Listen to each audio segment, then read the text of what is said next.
Mister perfect is ಪ್ರತಿಯೊಂದು ಕೆಲಸ ಕೂಡ ಪರ್ಫೆಕ್ಟ್ ಆಗಿ ಆಗ್ಬೇಕು ಅಂತ ಹೇಳ್ತಿದ್ದಾರೆ. ನಟನಾಗಿ, ಫಾದರ್ ಆಗಿ, ಸಿಂಗರ್ ಆಗಿ, ಅಳಿಯನಾಗಿ, ಗಂಡನಾಗಿ, ನಮ್ಮ ಉದಯ ಟಿವಿ ಧಾರಾವಾಹಿ ಸೂರ್ಯವಂಶದ ಸೂರ್ಯನಾಗಿ, ಅದಕ್ಕೆ ನಮ್ಮ ಮಿಸ್ಟರ್ ಪರ್ಫೆಕ್ಟ್ ವೇದಿಕೆಯಲ್ಲಿ ಬಂದಿದ್ದಾರೆ. ಈಗ ಹೇಳಿ ಹೇಗಿದೆ ಈ ವೇದಿಕೆ, ಈ ಸಂಭ್ರಮ, ಈ ಸಡಗರ?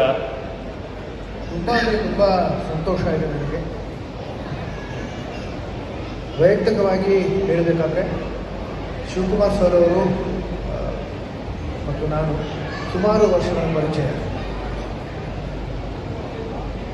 ಅವರು ಈ ಒಂದು ಪ್ರಶಸ್ತಿ ಪ್ರದಾನ ಸಮಾರಂಭ ಇಷ್ಟು ದೊಡ್ಡ ಮಟ್ಟಿಗೆ ಅವರು ಆಯೋಜಿಸ್ತಿರೋದು ನಿಜಕ್ಕೂ ತುಂಬ ಶ್ಲಾಘನೀಯ, ಜೊತೆಗೆ ತುಂಬ ಹೆಮ್ಮೆಯ ವಿಚಾರ. ನಮ್ಮ ಕರ್ನಾಟಕದಲ್ಲಿ ನಮ್ಮ ಕನ್ನಡ ಚಿತ್ರರಂಗಕ್ಕೆ ನಮ್ಮ ಕಲಾವಿದರನ್ನು, ನಮ್ಮ ತಂತ್ರಜ್ಞರನ್ನು ಪ್ರೋತ್ಸಾಹಿಸ್ತಿರೋದು ನಿಜಕ್ಕೂ ತುಂಬ ಅಂದರೆ ತುಂಬ ಸಂತೋಷ. ಫ್ಯಾಂಟಾಸ್ಟಿಕ್. ನೋಡ್ರಪ್ಪ, ಇಷ್ಟು ಸಾಫ್ಟ್ ಆಗಿ ಮಾತಾಡಿದ್ರೆ ನಮಗೆ ಆಗಲ್ಲ.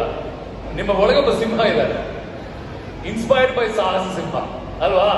ಈಗ ಸುಮ್ಮನೆ ಇಲ್ಲಿ ಬನ್ನಿ, ಅಲ್ಲಿ ನಿಂತ್ಕೊಳ್ಳಿ, ಒಂದು ಮ್ಯೂಸಿಕ್ ಬರುತ್ತೆ, ನಿಮ್ಮ ಒಳಗಿರೋ ಒಂದು ಸಿಂಹನ ನಾನು ನಡ್ಕೊಂಡು ಬರ್ತೀನಿ ಪಕ್ಕದಲ್ಲಿ ಅಷ್ಟೇ.